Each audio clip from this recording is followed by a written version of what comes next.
that the goat had walked out of the forest like that, head in hand, body nowhere to be found. Before the crowd could laugh or curse him, the earth trembled. It was small at first, like the shiver of a woman hearing bad news.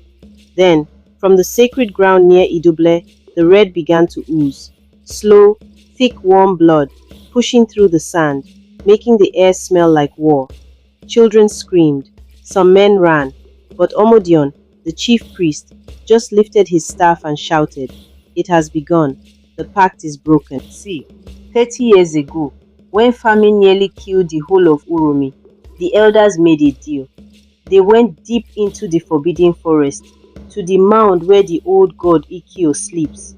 They offered him 7 living hearts, and in return, the land would never starve again. But blood debts don't vanish. They grew, and now the god had come to collect. The first death that night was Mama Yabo, the yam seller. She was running toward her stall to save her goods when something tall and skinless grabbed her.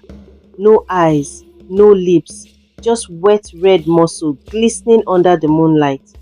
The thing didn't tear her apart. It pulled her into the earth like water swallowing a stone. The masquerade stopped dancing. The drums stopped. Even the wind stopped. Dion stood in the middle of the square, staff in hand. His eyes rolled white. His voice was not his own when he said, "Every child born after the pact is marked. You run, you die. You hide, you die. Only the brave will face Ikio." The crowd turned to see who would step forward. That when Osaz, the hunter's son, only 19, walked into the blood-soaked ground with his cutlass.